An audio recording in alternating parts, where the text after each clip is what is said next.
remote mountain commune of Marangara today has been set aside for celebration. The unthinkable is happening.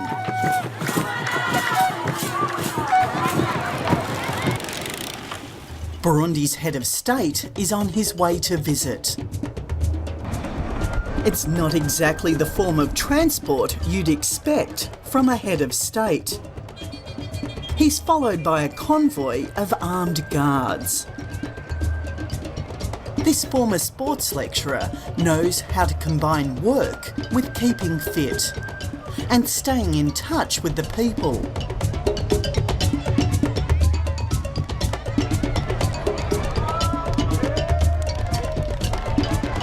En route, he stops at this community project.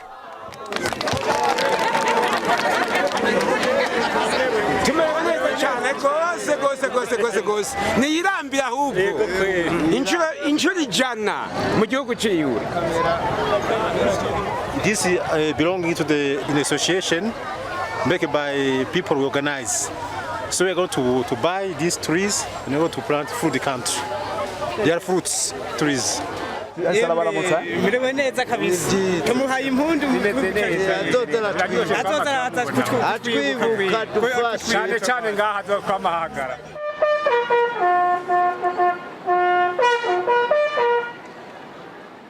On arrival at Marangara, President Pierre Nkurunziza is given a welcome fit for royalty.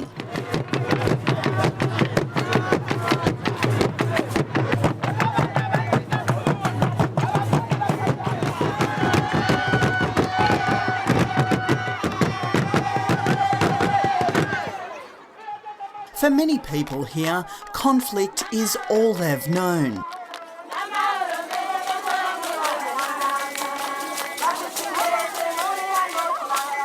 The prospect of hearing their president speak about peace has brought people down from the mountains.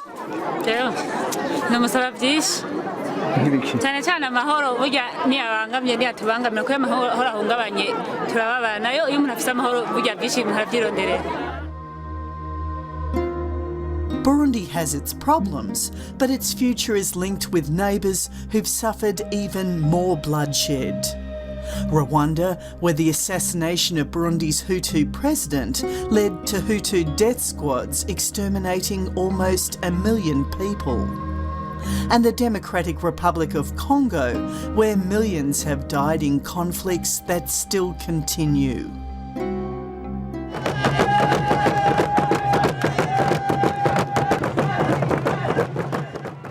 Pierre Nkurunziza is a former rebel soldier.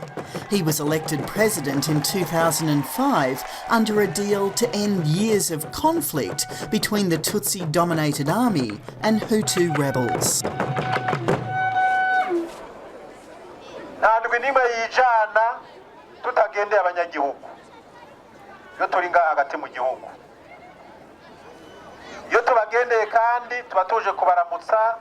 Tuje gusangira ijambo tukongera tugasangira n'ikivi.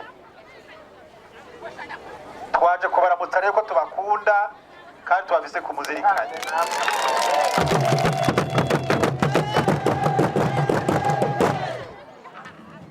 He's the first head of state ever to set foot in this part of the country. For years, the villages around Marangara were at the heart of an ethnic war, which began when Tutsi army officers murdered the country's first Hutu president in 1993. Tugira amahoro. Tugira amahoro. In the decade that followed, 300,000 people were killed as the country cracked apart. But now the last of Burundi's rebel groups has laid down its weapons and a ceasefire agreement seems to be holding.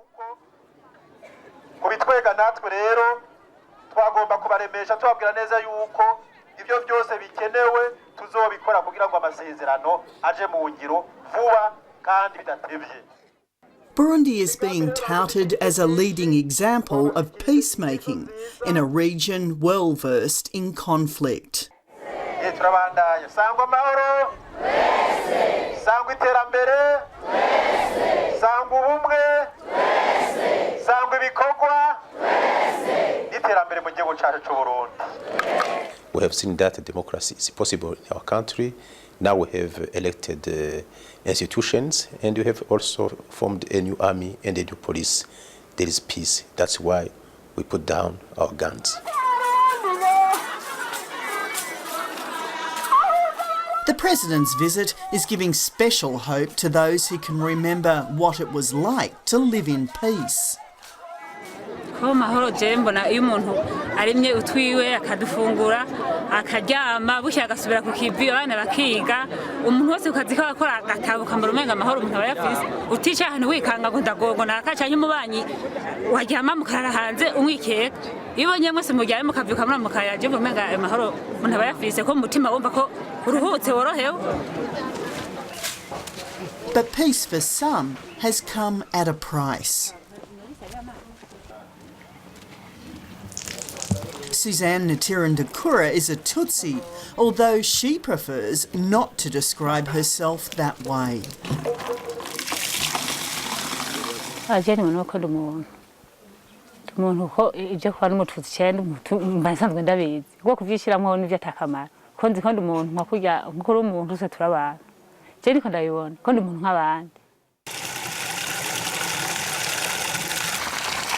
But when the nation descended into anarchy, she became one of the hunted.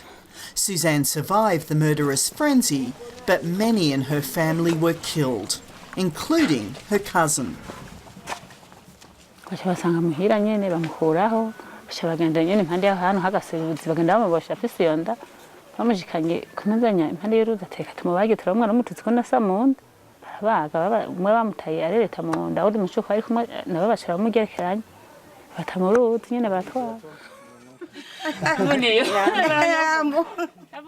She was resettled here in Marangara after years of running from war.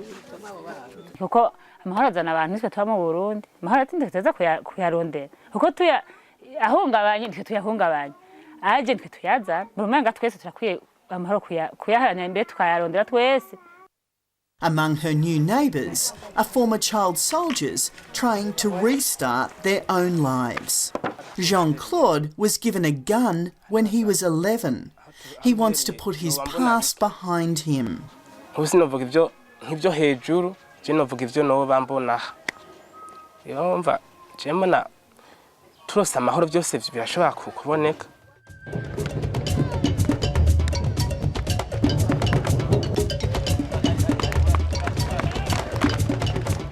Today, Burundi's president is leading by example. An avid football player, he's known throughout the region for his football skills.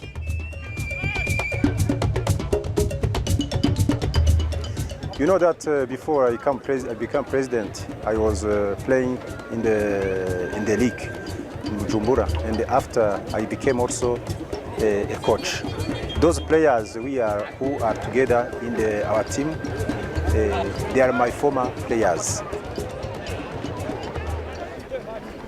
Nowadays, whenever he travels outside of the capital Bujumbura, so too does his team, the Haleluya Football Club. The team's name a declaration of the president's own Christian faith. His opponents, this mountaintop village's local team, know they're in for a tough match against seasoned opponents. Ikipe ikomeye mvira ko ari ikipe y'umukuru w'igihugu kuko ahantu henshi imaze gukinira imaze gutsinda inkino nyinshi mvira ko nabo nyene natwe ntiturabona turakina. The only advice given by this coach to his players before the game is to be nice.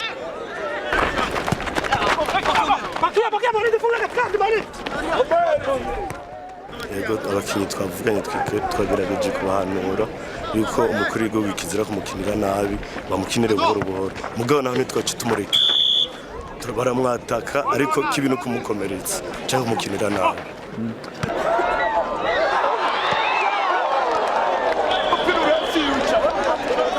This may be a friendly match, but both sides are out to win.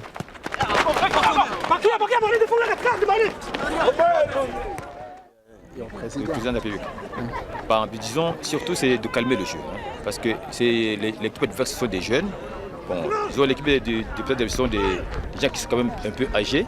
Alors, s'ils jouent comme leurs adversaires, c'est le deuxième but, voilà. C'est le deuxième but. Hein.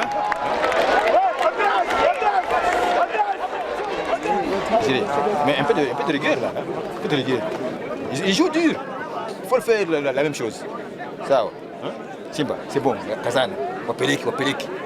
Mais il faut, quand on fait surface, regardez, il y a chaque fois qu'il y a un retrait.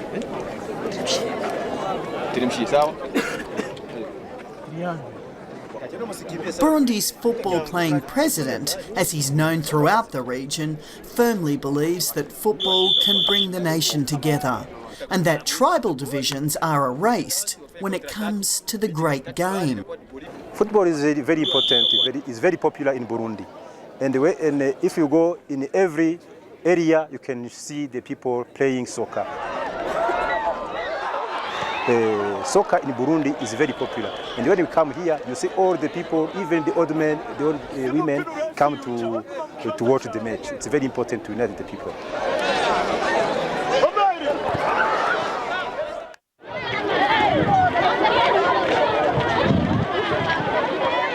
Burundi has come a long way in a short time. It was only 4 years ago that Pierre Nkurunziza came in from the bush. A one-time physical education lecturer, he'd taken up arms after Burundi's Tutsi-dominated army attacked the campus where he was teaching, killing 200 students. nta gukekeranya turabamenyesheje neza yuko intambara twayihagaritse zijya nguvu twaradukoresha mu kurasa zijya nguvu twaradukoresha mu kwiruka tugiye kuzikoresha kunga imitima y'abarundi no guteza imbere igihugu cacu c'u Burundi. After almost a decade in the bush, laying down his weapons came easily. No, it was not a very difficult decision because all the combatants were tired, even the army was tired, and it was also a good time to sit down together and to see how we can develop our country and to rebuild the country.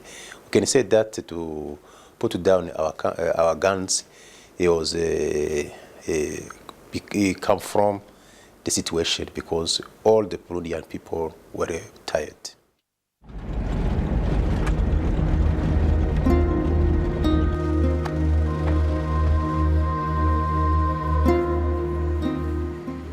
Peace deals returned most of the Hutu rebel groups to the government fold earlier this decade, except for one, the National Liberation Forces, known as FNL. It's headed by this man, General Agathon Rwasa. Now, after almost 2 decades in exile and fighting in the bush, he too has come home. I just wanted to ask you what it's like coming back here and seeing your men here. Is it a good feeling coming here? Yes, indeed, it's a good feeling because, we have to cope every day. Once they are here, if they are not visited, they may feel forsaken. But in our views, we are not to forsake them and they are not to forsake us. Today, General Rwasa is meeting his troops in a cantonment in the mountains outside of the capital. The only armed soldiers here belong to the African Union, which is monitoring the peace process. No mu buzima busanzwe rero kwipanga ni muhimu sana. Ni muhimu sana. Mugabo nkuko nababwiye igikuru nuko wumva ko aho uzoba uri hose haba mu buzima busanzwe bw'abanyagihugu bandi haba mu nzego zishinzwe umutekano haba ku ishuri haba hehe ukeneye kuba itara ryaka rimurikira abarundi kugira ngo tuve mu mwiza twagendeyemo bigatuma igihugu gisinzikara kigasubira inyuma. Turumvikana bene data. Like President Nkurunziza, this former guerrilla fighter wants to exchange his military fatigues for a life in politics. and he wants to contest the next election. But there's a problem. His proposed political party is called the Party for the Liberation of Hutus, creating much angst amongst the Tutsis. General Rwasa argues keeping the party's name is about its identity, not about tribal divisions. The people need peace. The people are accepting us. Why should the government refuse us, pretending that the people is against us through the Constitution? The Constitution was not elaborated by the people. It was just elaborated by a tiny group of people who were aiming to safeguard their interests. Former President Domitian Ndayizeye, whose forces battled General Rwasa's rebels, believes democracy needs to be given a chance, including General Rwasa and his party, the FNL. We have agreed that we all need peace in Burundi, and we have decided that FNL must be involved in the peace process in Burundi. It's a very good thing that the current president is encouraging Burundians to involve the peace and encouraging FNL to come in. It's a very good He also believes the main threat to peace in one of the poorest countries in the world is poverty. If we follow very carefully only the peace process and we forget the problem of development, you know, we will come in again in conflict. And the main thing today, main preoccupation of Burundians today, and I think I'm not wrong, is a problem of poverty. And that the international community must abide by promises made to Burundi which are yet to be fulfilled. Maybe they are interested by the other problems which are occurring in the other countries, because maybe Burundi is too small.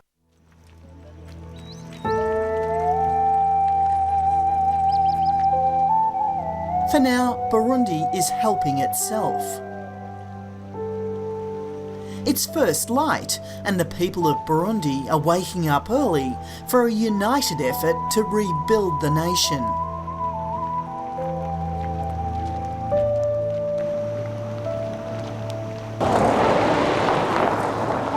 Every Saturday, except on the rare occasion they are given a day off, the nation is mobilised, including the president. Today, this village is taking the first steps to build its own school, and the nation's self-described born-again Christian president is leading the way.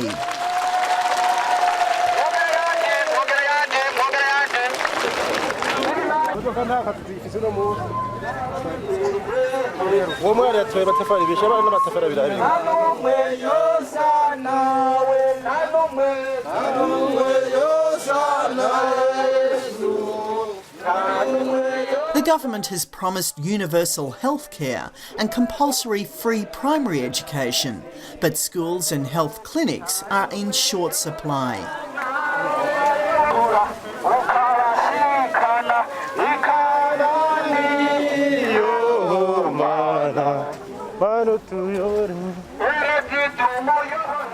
In a nation strapped for cash, everyone is called on to help.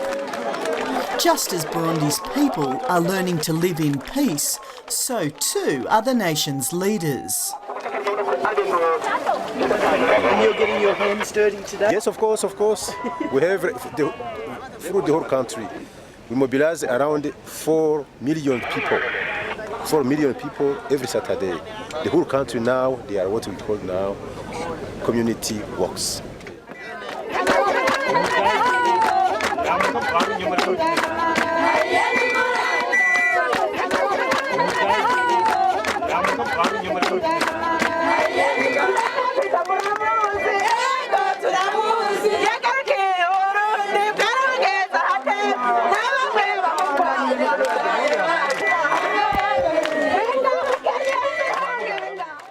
Burundi, we come from a civil war, and also Burundi is among the 5 first countries which are poor in the world. So the poverty is also another obstacle to develop our country. But we see that with peace, there is a hope. We can rebuild our country, and we can also see how we can develop our potentialities, especially in tourism, in mining. There is a hope.